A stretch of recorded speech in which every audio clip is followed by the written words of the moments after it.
ஷேய், நீதி நியாயத்தை தர்மத்தை 3 கணக்கில் உலக நாடே விட்டு பார்த்தார், அடங்கலை. தாய் இந்தியா நாடு முழுவதும் அடங்கலை, தமிழ்நாட்டிலையும் அடங்காமல் எதிர்த்து போராடி அந்த எலெக்ஷன் ஓட்டு முத்திரை தான் பேதான். அது தப்பு. உட்காந்துட்டாரு. சரண் அடையணும். அப்போ சரண் அடையலைனா அதுக்கு வழி இவர் வச்சிருப்பார்.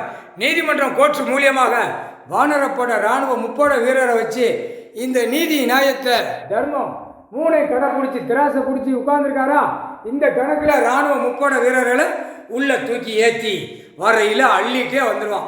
குடியரசுத் தலைவர், ஜனாதிபதி, பிரதமர், மந்திரி, எம்பி, முதலமைச்சர், கீழே பஞ்சாயத்து போர்டு, எம்எல்ஏ எல்லாத்தையும் அடைக்கே அள்ளிடுவான். போட்டாச்சுனா கணக்கு தப்பாக கணக்கு உள்ள ஆடி வெளியில் 2 கை காலை தோளில் வீசி உன் பொண்டாட்டி பிள்ளையோட நக்கி போகக்கூடாது. அப்படியே தூக்கி உள்ளே கொண்டு போய் செயலறையில் ஏற்றிடுவார். முக்கால் சத்தியம்.